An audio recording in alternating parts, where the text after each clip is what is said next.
مشہور صحابی حضرت سیدنا ابو ذر غفاری رضی اللہ تعالیٰ عنہ مدینہ منورہ میں ایک قریب بستی میں رہا کرتے تھے۔ گزر بسر کے لیے آپ کے پاس چند اونٹ تھے اور ایک کمزور سا چرہاوا۔ ایک بار خاندان بنو سلیم کے ایک صاحب رضی اللہ تعالیٰ عنہ حاضر خدمت ہو کر عرض گزار ہوئے کہ حضور مجھے اپنی صحبت پہ رہنے کی اجازت مرمت فرمائیے، فیض بھی حاصل کروں گا اور آپ جناب کے چرہاوے کا ساتھ بھی دے دیا کروں گا۔ سیدنا ابو ذر رضی اللہ تعالیٰ عنہ نے اپنے ساتھ رہنے کی شرط یہ ارشاد فرمائی کہ آپ کو میری اطاعت کرنی ہوگی۔ عرض کی کہ کس بات میں؟ فرمایا کہ جب بھی اپنے مال میں سے کوئی چیز راہ خدا میں دینے کا کہوں تو سب سے بہترین شے اللہ کی راہ میں دینی ہوگی۔ انہوں نے منظور کر لیا اور صحبت بابرکت سے فیض یاب ہونے لگے۔ ایک دن کسی نے سیدنا ابو ذر غفاری رضی اللہ تعالیٰ عنہ سے عرض کی کہ حضور یہاں ندی کے کنارے کچھ غربا آباد ہیں، ہو سکے تو ان کی امداد فرما دیجیے۔ سلیمی صاحب رضی اللہ تعالیٰ عنہ کہتے ہیں کہ آپ رضی اللہ تعالیٰ عنہ نے مجھے حکم دیا کہ ایک اونٹ لے آئیے۔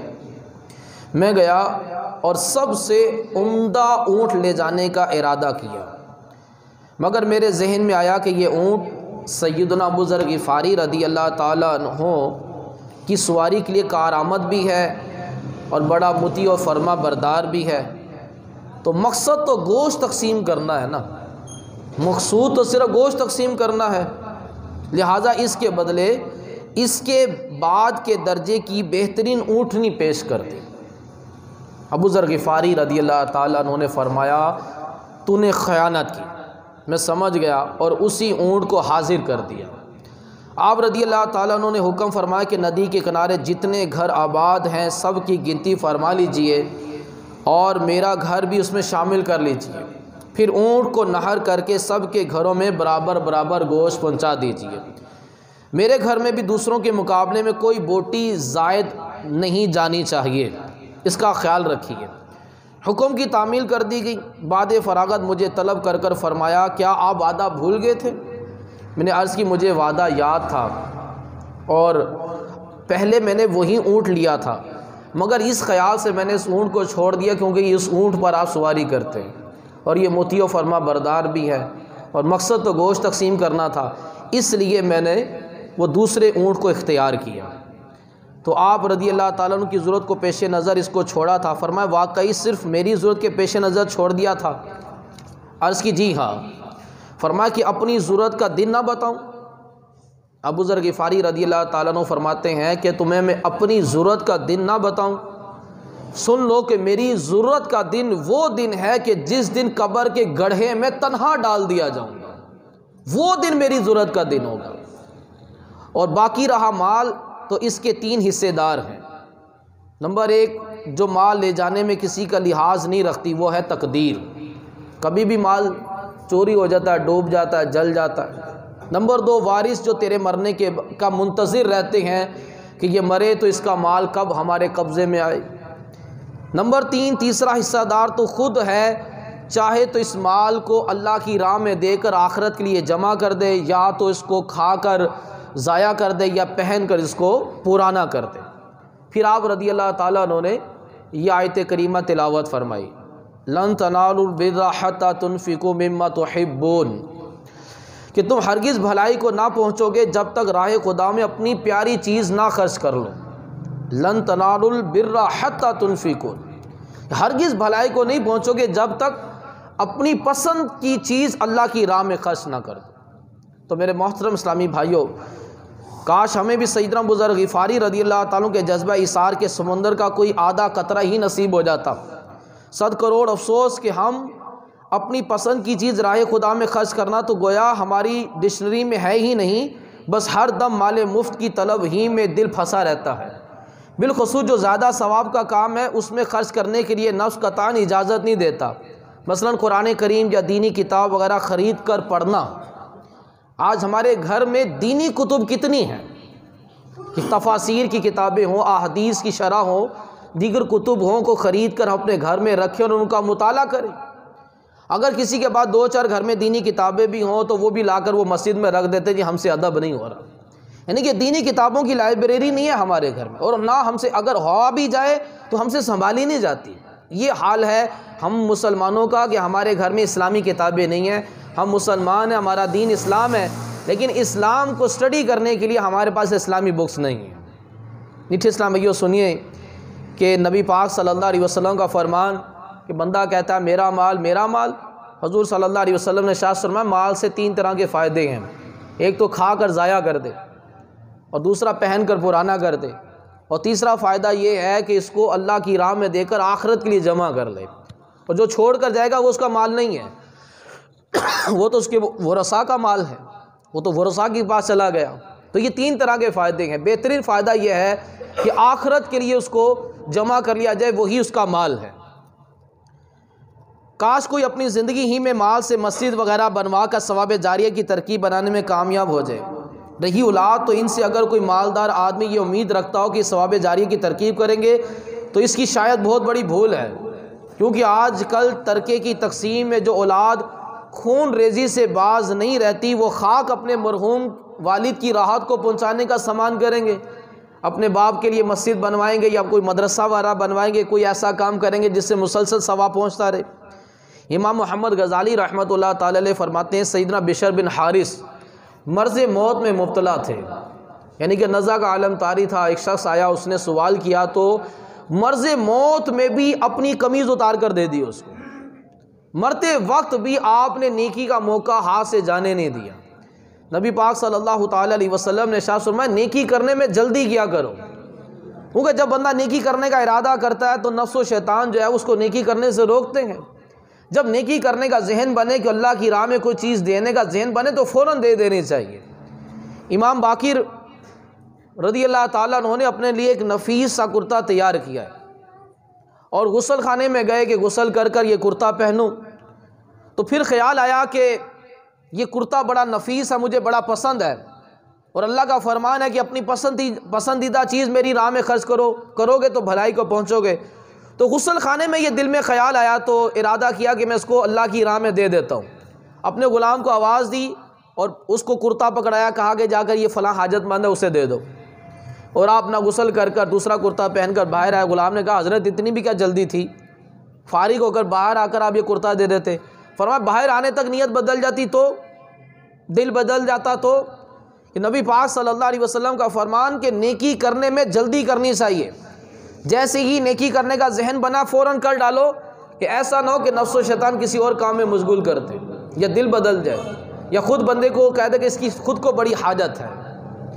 آج افسوس رائے خدا میں لوگ دیتے تو نہیں ہیں، تو بہت کچھ اگر دیتے بھی ہیں تو بڑی سوچ سمجھ کر دیں گے، بڑی تحقیق کر دیں گے، دھکے کھلا کر رلا کر بے دلی کے ساتھ، اور وہ بھی زکوٰۃ، وہ زکوٰۃ جو بندے کی مال کا میل ہوتا ہے۔ زکوٰۃ کیا ہے؟ بندے کی مال کا میل ہے، وہ بھی تھوڑی مقدار میں بہت بڑا احسان رکھ کر دیتے ہیں۔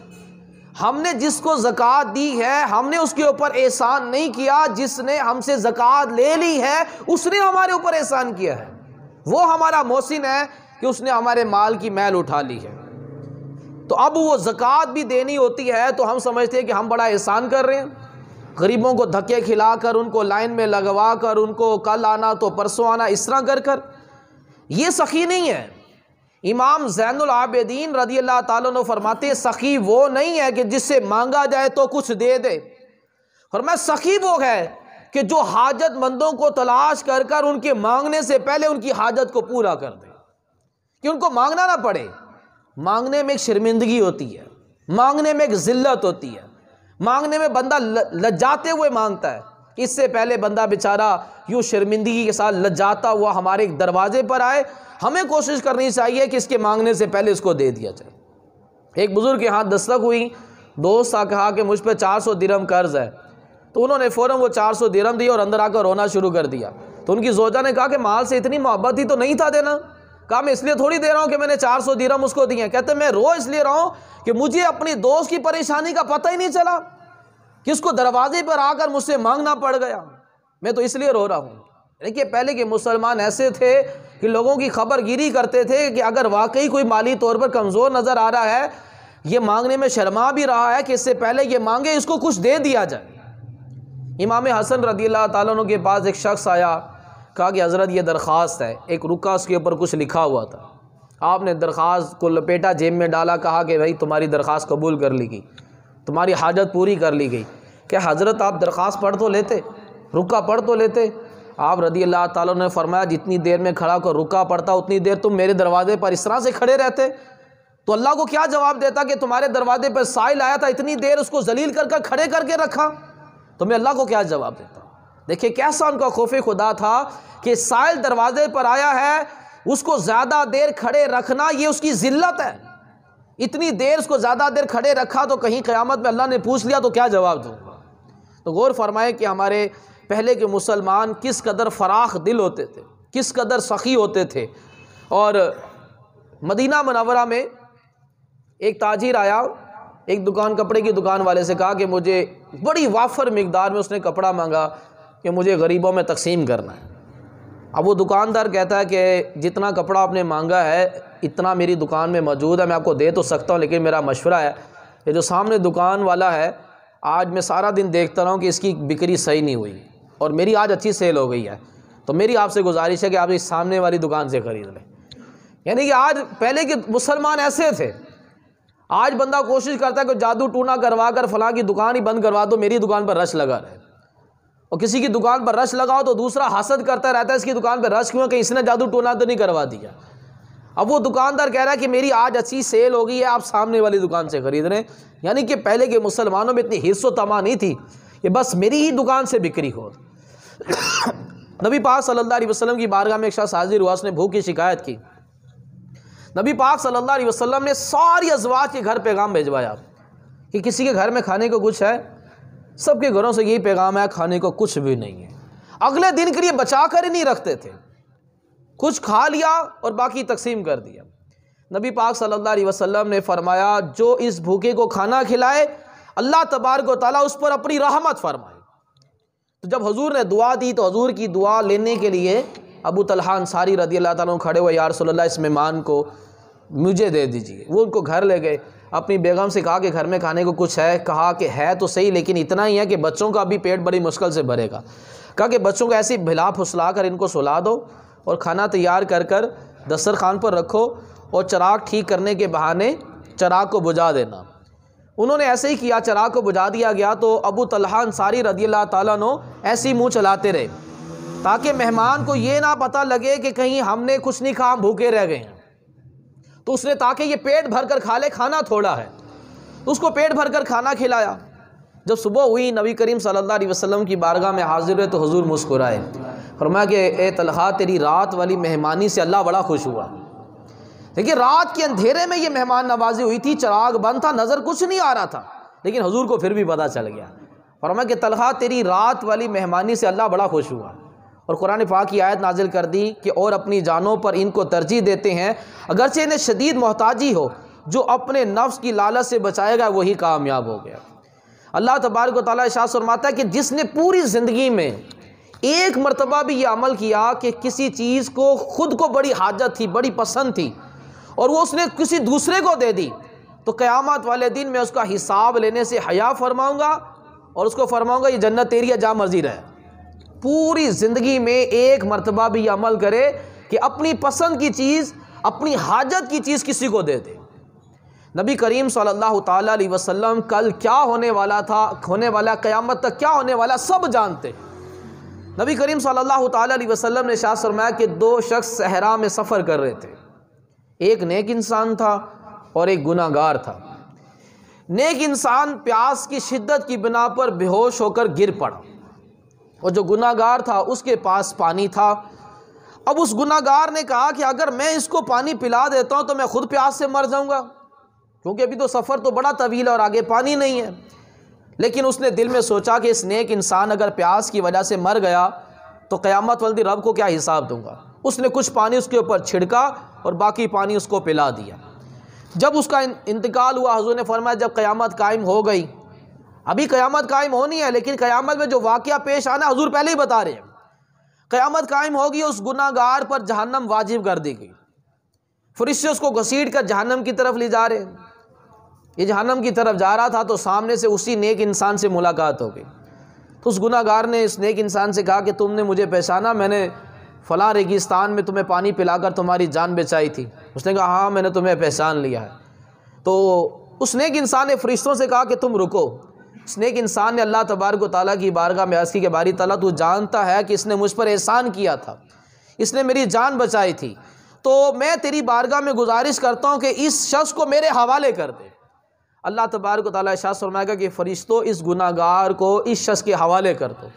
وہ شخص اس کے حوالے کر دیا جاتا تو نیک انسان اس کا ہاتھ پکڑ کر اس کو جنت میں لے جاتا ہے۔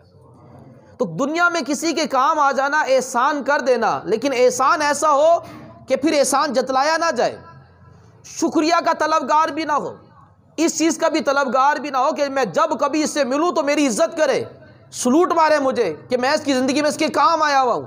اگر ایسا احسان کسی پر کیا تو قیامت والے دن وہ انسان اس کے لیے جنت کی سفارش کرے گا کہ یا اللہ اس کو جنت میں داخل کر دیا جائے۔ نبی پاک صلی اللہ تعالیٰ علیہ وسلم نے ارشاد فرمایا کہ جو مسلمان کسی مسلمان کو بھوک میں کھانا کھلائے تو اللہ عز و جل بروز قیامت جنت کے پھل اس کو کھلائے گا۔ جو مسلمان کسی مسلمان کو پیاس کی حالت میں اس کو پانی پلائے، اللہ تعالیٰ قیامت والے دن اس کو نفیس قسم کی اس کو شراب پلائے گا۔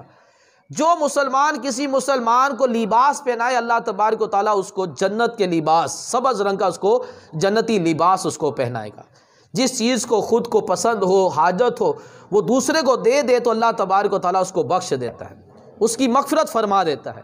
لیکن ہماری تو کوشش یہ ہوتی ہے کہ ہم تو حلق کا نوالا بھی چھین لیں، ہمارے پاس مال بڑھتا جائے، اگلا بندہ بالکل کنگال ہو جائے، جھوٹ بول کر، فراڈ کر کر، رشوتیں لے کر، سود کا مال لے کر ہم اپنے مسلمان بھائی کو کنگال کرنے کی کوشش میں لگے رہتے ہیں، اپنی تجوری بھر جائے، اگلا بندے کے ساتھ جو مرضی معاملہ ہوتا رہے۔ تو میرے محترم اسلام بھائیو، پہلے کے مسلمان کیسے زبردست مسلمان ہوتے تھے کہ گاہک آ رہا ہے دکان پر، کہہ رہے ہیں کہ سامنے والی دکان سے خرید لو۔ یہ مسلمانوں نے خالی کافروں کے پاس جا کر تبلیغ نہیں کی کہ آپ کلمہ پڑھ کر مسلمان ہو جاؤ، صرف اپنا کردار دکھایا ہے۔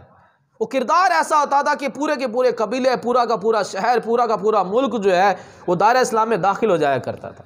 یہ ملیشیا جو ملک آپ نے نام سنا ہوگا، 2 صحابی وہاں پر تجارت کرنے گئے تھے، ان کی تجارت، ان کا کردار، ان کا اخلاق، ان کی دیانت ایسی تھی، پورا ملک دائرہ اسلام میں داخل ہو گیا۔ اور آج وہ ملیشیا اسلامی ممالک کہلاتا ہے۔ صرف وہاں پہ کوئی تبلیغ نہیں ہوئی تھی، صرف کردار تھا، وہاں 2 صحابیوں کا کردار تھا۔ آج وہ اسلامی ملک کہلاتا ہے ملیشیا، کہ جہاں تجارت کی بنا پر ہوئی تھی۔ تو ہمیں اپنے کردار میں بہتری لانی ہوگی، مسلمانوں کے کام آنا ہوگا، اسی میں ہماری جو ہے نا وہ بہتری، اور کتنا بڑا ثواب کا خزانہ ہے، قیامت میں فائدہ ہے، اللہ جنت عطا فرما رہا ہے۔ اللہ تبارک و تعالیٰ فرما لن تنالوا البر حتی تنفقوا، کہ تم بھلائی کو نہیں پہنچ سکتے جب تک اپنی پسند کی چیز اللہ کی راہ میں نہ دو۔ مشہور صحابی حضرت سیدنا ابو ذر غفاری رضی اللہ تعالیٰ عنہ مدینہ منورہ میں ایک قریب بستی میں رہا کرتے تھے۔ گزر بسر کے لیے آپ کے پاس چند اونٹ تھے اور ایک کمزور سا چرہاوا۔ ایک بار خاندان بنو سلیم کے ایک صاحب رضی اللہ تعالیٰ عنہ حاضر خدمت ہو کر عرض گزار ہوئے کہ حضور مجھے اپنی صحبت پہ رہنے کی اجازت مرمت فرمائیے، فیض بھی حاصل کروں گا اور آپ جناب کے چرہاوے کا ساتھ بھی دے دیا کروں گا۔ سیدنا ابو ذر رضی اللہ تعالیٰ عنہ نے اپنے ساتھ رہنے کی شرط یہ ارشاد فرمائی کہ آپ کو میری اطاعت کرنی ہوگی۔ عرض کی کہ کس بات میں؟ فرمایا کہ جب بھی اپنے مال میں سے کوئی چیز راہ خدا میں دینے کا کہوں تو سب سے بہترین شے اللہ کی راہ میں دینی ہوگی۔ انہوں نے منظور کر لیا اور صحبت بابرکت سے فیض یاب ہونے لگے۔ ایک دن کسی نے سیدنا ابو ذر غفاری رضی اللہ تعالیٰ عنہ سے عرض کی کہ حضور یہاں ندی کے کنارے کچھ غربا آباد ہیں، ہو سکے تو ان کی امداد فرما دیجیے۔ سلیمی صاحب رضی اللہ تعالیٰ عنہ کہتے ہیں کہ آپ رضی اللہ تعالیٰ عنہ نے مجھے حکم دیا کہ ایک اونٹ لے آئیے۔ میں گیا اور سب سے عمدہ اونٹ لے جانے کا ارادہ کیا، مگر میرے ذہن میں آیا کہ یہ اونٹ سیدنا ابو ذر غفاری رضی اللہ تعالیٰ عنہ کی سواری کے لیے کارآمد بھی ہے اور بڑا مطیع و فرما بردار بھی ہے، تو مقصد تو گوشت تقسیم کرنا ہے نا، مقصود تو صرف گوشت تقسیم کرنا ہے، لہٰذا اس کے بدلے اس کے بعد کے درجے کی بہترین اونٹنی پیش کر دی۔ ابو ذر غفاری رضی اللہ تعالیٰ عنہ نے فرمایا تو نے خیانت کی، میں سمجھ گیا اور اسی اونٹ کو حاضر کر دیا۔ آپ رضی اللہ تعالیٰ عنہ نے حکم فرمایا کہ ندی کے کنارے جتنے گھر آباد ہیں سب کی گنتی فرما لیجئے اور میرا گھر بھی اس میں شامل کر لیجئے، پھر اونٹ کو نہر کر کے سب کے گھروں میں برابر برابر گوشت پہنچا دیجئے، میرے گھر میں بھی دوسروں کے مقابلے میں کوئی بوٹی زائد نہیں جانی چاہیے، اس کا خیال رکھیے۔ حکم کی تعمیل کر دی گئی۔ بعد فراغت مجھے طلب کر کر فرمایا کیا آپ وعدہ بھول گئے تھے؟ میں نے عرض کی مجھے وعدہ یاد تھا اور پہلے میں نے وہی اونٹ لیا تھا، مگر اس خیال سے میں نے اس اونٹ کو چھوڑ دیا کیونکہ اس اونٹ پر آپ سواری کرتے ہیں اور یہ مطیع و فرما بردار بھی ہے اور مقصد تو گوشت تقسیم کرنا تھا، اس لیے میں نے وہ دوسرے اونٹ کو اختیار کیا۔ تو آپ رضی اللہ تعالیٰ عنہ کی ضرورت کو پیش نظر اس کو چھوڑا تھا؟ فرمایا واقعی صرف میری ضرورت کے پیش نظر چھوڑ دیا تھا؟ عرض کی جی ہاں۔ فرمایا کہ اپنی ضرورت کا دن نہ بتاؤں؟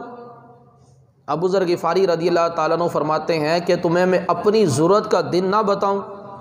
سن لو کہ میری ضرورت کا دن وہ دن ہے کہ جس دن قبر کے گڑھے میں تنہا ڈال دیا جاؤں گا، وہ دن میری ضرورت کا دن ہوگا۔ اور باقی رہا مال تو اس کے 3 حصے دار ہیں۔ نمبر 1، جو مال لے جانے میں کسی کا لحاظ نہیں رکھتی وہ ہے تقدیر، کبھی بھی مال چوری ہو جاتا ہے، ڈوب جاتا ہے، جل جاتا ہے۔ نمبر 2، وارث جو تیرے مرنے کا منتظر رہتے ہیں کہ یہ مرے تو اس کا مال کب ہمارے قبضے میں آئے۔ نمبر 3، تیسرا حصہ دار تو خود ہے، چاہے تو اس مال کو اللہ کی راہ میں دے کر آخرت کے لیے جمع کر دے، یا تو اس کو کھا کر ضائع کر دے یا پہن کر اس کو پرانا کر دے۔ پھر آپ رضی اللہ تعالیٰ عنہ نے یہ آیت کریمہ تلاوت فرمائی، لن تنالوا البر حتى تنفقوا مما تحبون، کہ تم ہرگز بھلائی کو نہ پہنچو گے جب تک راہ خدا میں اپنی پیاری چیز نہ خرچ کر لو۔ لن تنالوا البر حتى تنفقوا، ہرگز بھلائی کو نہیں پہنچو گے جب تک اپنی پسند کی چیز اللہ کی راہ میں خرچ نہ کر دو۔ تو میرے محترم اسلامی بھائیوں، کاش ہمیں بھی سیدنا ابو ذر غفاری رضی اللہ تعالیٰ کے جذبہ ایثار کے سمندر کا کوئی آدھا قطرہ ہی نصیب ہو جاتا۔ 100 کروڑ افسوس کہ ہم اپنی پسند کی چیز راہ خدا میں خرچ کرنا تو گویا ہماری ڈکشنری میں ہے ہی نہیں، بس ہر دم مال مفت کی طلب ہی میں دل پھنسا رہتا ہے۔ بالخصوص جو زیادہ ثواب کا کام ہے اس میں خرچ کرنے کے لیے نفس قطعاً اجازت نہیں دیتا، مثلا قرآن کریم یا دینی کتاب وغیرہ خرید کر پڑھنا۔ آج ہمارے گھر میں دینی کتب کتنی ہیں کہ تفاسیر کی کتابیں ہوں، احادیث کی شرح ہوں، دیگر کتب ہوں کو خرید کر اپنے گھر میں رکھیں اور ان کا مطالعہ کریں۔ اگر کسی کے بعد 2-4 گھر میں دینی کتابیں بھی ہوں تو وہ بھی لا کر وہ مسجد میں رکھ دیتے جی ہم سے ادب نہیں ہو رہا، یعنی کہ دینی کتابوں کی لائبریری نہیں ہے ہمارے گھر میں، اور نہ ہم سے اگر ہوا بھی جائے تو ہم سے سنبھالی نہیں جاتی۔ یہ حال ہے ہم مسلمانوں کا کہ ہمارے گھر میں اسلامی کتابیں نہیں ہیں، ہم مسلمان ہیں، ہمارا دین اسلام ہے، لیکن اسلام کو سٹڈی کرنے کے لیے ہمارے پاس اسلامی بکس نہیں ہیں۔ میٹھے اسلام بھائیو سنیے کہ نبی پاک صلی اللہ علیہ وسلم کا فرمان کہ بندہ کہتا ہے میرا مال میرا مال، حضور صلی اللہ علیہ وسلم نے ارشاد فرمایا مال سے 3 طرح کے فائدے ہیں، ایک تو کھا کر ضائع کر دے، اور دوسرا پہن کر پرانا کر دے، اور تیسرا فائدہ یہ ہے کہ اس کو اللہ کی راہ میں دے کر آخرت کے لیے جمع کر لے، اور جو چھوڑ کر جائے گا وہ اس کا مال نہیں ہے، وہ تو اس کے ورثاء کا مال ہے، وہ تو ورثاء کے پاس چلا گیا۔ تو یہ 3 طرح کے فائدے ہیں۔ بہترین فائدہ یہ ہے کہ آخرت کے لیے اس کو جمع کر لیا جائے، وہی اس کا مال ہے۔ کاش کوئی اپنی زندگی ہی میں مال سے مسجد وغیرہ بنوا کر ثواب جاریہ کی ترکیب بنانے میں کامیاب ہو جائے۔ رہی اولاد تو ان سے اگر کوئی مالدار آدمی یہ امید رکھتا ہو کہ ثواب جاریہ کی ترکیب کریں گے تو اس کی شاید بہت بڑی بھول ہے، کیونکہ آج کل ترکے کی تقسیم میں جو اولاد خون ریزی سے باز نہیں رہتی وہ خاک اپنے مرحوم والد کی راحت کو پہنچانے کا سامان کریں گے، اپنے باپ کے لیے مسجد بنوائیں گے یا کوئی مدرسہ وغیرہ بنوائیں گے، کوئی ایسا کام کریں گے جس سے مسلسل ثواب پہنچتا رہے۔ امام محمد غزالی رحمۃ اللہ تعالی علیہ فرماتے ہیں سیدنا بشر بن حارث مرض موت میں مبتلا تھے، یعنی کہ نزع کا عالم طاری تھا۔ ایک شخص آیا، اس نے سوال کیا تو مرض موت میں بھی اپنی قمیض اتار کر دے دی اس کو، مرتے وقت بھی آپ نے نیکی کا موقع ہاتھ سے جانے نہیں دیا۔ نبی پاک صلی اللہ تعالی علیہ وسلم نے ارشاد فرمایا نیکی کرنے میں جلدی کیا کرو، کیونکہ جب بندہ نیکی کرنے کا ارادہ کرتا ہے تو نفس و شیطان جو ہے اس کو نیکی کرنے سے روکتے ہیں۔ جب نیکی کرنے کا ذہن بنے کہ اللہ کی راہ میں کوئی چیز دینے کا ذہن بنے تو فوراً دے دینی چاہیے۔ امام باقر رضی اللہ تعالیٰ عنہ نے اپنے لیے ایک نفیس سا کرتا تیار کیا ہے اور غسل خانے میں گئے کہ غسل کر کر یہ کرتا پہنوں، تو پھر خیال آیا کہ یہ کرتا بڑا نفیس ہے، مجھے بڑا پسند ہے، اور اللہ کا فرمان ہے کہ اپنی پسندیدہ چیز میری راہ میں خرچ کرو گے تو بھلائی کو پہنچو گے۔ تو غسل خانے میں یہ دل میں خیال آیا تو ارادہ کیا کہ میں اس کو اللہ کی راہ میں دے دیتا ہوں۔ اپنے غلام کو آواز دی اور اس کو کرتا پکڑایا، کہا کہ جا کر یہ فلاں حاجت مند ہے اسے دے دو، اور آپ اپنا غسل کر کر دوسرا کرتا پہن کر باہر آئے۔ غلام نے کہا حضرت اتنی بھی کیا جلدی تھی، فارغ ہو کر باہر آ کر آپ یہ کرتا دے دیتے۔ فرمایا باہر آنے تک نیت بدل جاتی تو، دل بدل جاتا تو۔ کہ نبی پاک صلی اللہ علیہ وسلم کا فرمان کہ نیکی کرنے میں جلدی کرنی چاہیے، جیسے ہی نیکی کرنے کا ذہن بنا فوراً کر ڈالو، کہ ایسا نہ ہو کہ نفس و شیطان کسی اور کام میں مشغول کر دے، یا دل بدل جائے، یا خود بندے کو کہہ دے کہ اس کی خود کو بڑی حاجت ہے۔ آج افسوس رائے خدا میں لوگ دیتے تو نہیں ہیں، تو بہت کچھ اگر دیتے بھی ہیں تو بڑی سوچ سمجھ کر دیں گے، بڑی تحقیق کر دیں گے، دھکے کھلا کر رلا کر بے دلی کے ساتھ۔ اور وہ بھی زکوٰۃ، وہ زکوٰۃ جو بندے کی مال کا میل ہوتا ہے۔ زکوٰۃ کیا ہے؟ بندے کی مال کا میل ہے، وہ بھی تھوڑی مقدار میں بہت بڑا احسان رکھ کر دیتے ہیں۔ ہم نے جس کو زکوٰۃ دی ہے ہم نے اس کے اوپر احسان نہیں کیا، جس نے ہم سے زکوٰۃ لے لی ہے اس نے ہمارے اوپر احسان کیا ہے۔ وہ ہمارا محسن ہے کہ اس نے ہمارے مال کی میل اٹھا لی ہے۔ تو اب وہ زکوٰۃ بھی دینی ہوتی ہے تو ہم سمجھتے ہیں کہ ہم بڑا احسان کر رہے ہیں، غریبوں کو دھکے کھلا کر، ان کو لائن میں لگوا کر، ان کو کل آنا تو پرسوں آنا اس طرح کر یہ سخی نہیں ہے۔ امام زین العابدین رضی اللہ تعالیٰ عنہ فرماتے ہیں سخی وہ نہیں ہے کہ جس سے مانگا جائے تو کچھ دے دے، فرمایا سخی وہ ہے کہ جو حاجت مندوں کو تلاش کر کر ان کے مانگنے سے پہلے ان کی حاجت کو پورا کر دے، کہ ان کو مانگنا نہ پڑے۔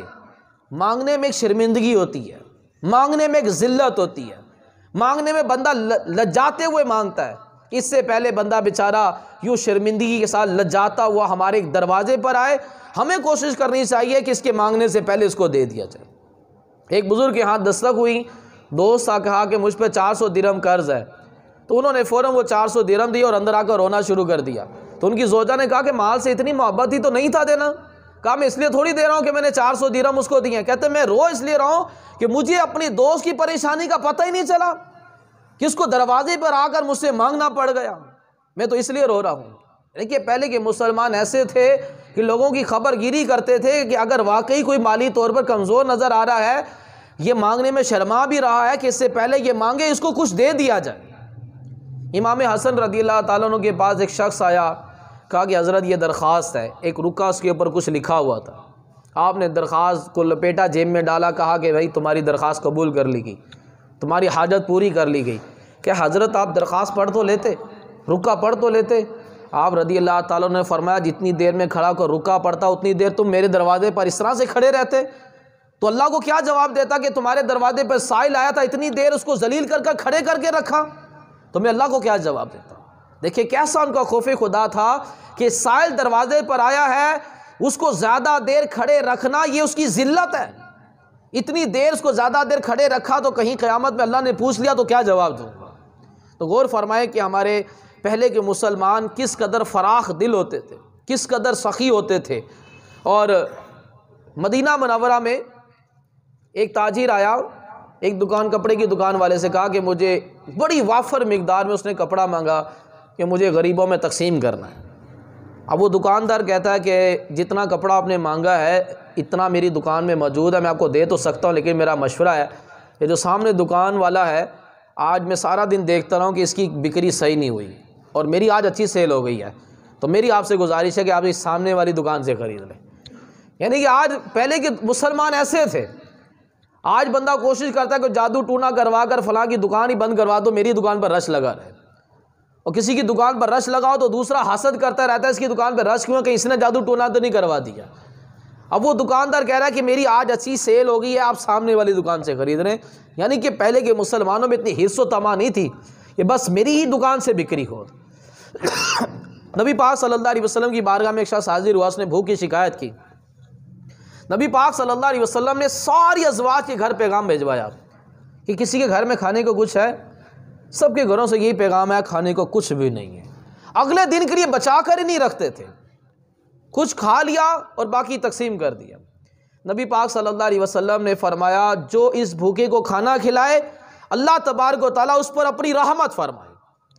تو جب حضور نے دعا دی تو حضور کی دعا لینے کے لیے ابو طلحہ انصاری رضی اللہ تعالیٰ عنہ کھڑے ہوئے، یا رسول اللہ اس مہمان کو مجھے دے دیجیے۔ وہ ان کو گھر لے گئے، اپنی بیگم سے کہا کہ گھر میں کھانے کو کچھ ہے؟ کہا کہ ہے تو صحیح لیکن اتنا ہی ہے کہ بچوں کا بھی پیٹ بڑی مشکل سے بھرے گا۔ کہا کہ بچوں کو ایسی بھلا پھسلا کر ان کو سلا دو اور کھانا تیار کر کر دسترخوان پر رکھو اور چراغ ٹھیک کرنے کے بہانے چراغ کو بجھا دینا۔ انہوں نے ایسے ہی کیا، چراغ کو بجھا دیا گیا تو ابو طلحہ انصاری رضی اللہ تعالیٰ عنہ ایسے ہی منہ چلاتے رہے تاکہ مہمان کو یہ نہ پتہ لگے کہ کہیں ہم نے کچھ نہیں کھا، ہم بھوکے رہ گئے ہیں۔ تو اس نے تاکہ یہ پیٹ بھر کر کھا لے، کھانا تھوڑا ہے، تو اس کو پیٹ بھر کر کھانا کھلایا۔ جب صبح ہوئی نبی کریم صلی اللہ علیہ وسلم کی بارگاہ میں حاضر ہوئے تو حضور مسکرائے، فرمایا کہ اے طلحہ تیری رات والی مہمانی سے اللہ بڑا خوش ہوا۔ دیکھیے رات کے اندھیرے میں یہ مہمان نوازی ہوئی تھی، چراغ بند تھا، نظر کچھ نہیں آ رہا تھا، لیکن حضور کو پھر بھی پتہ چل گیا۔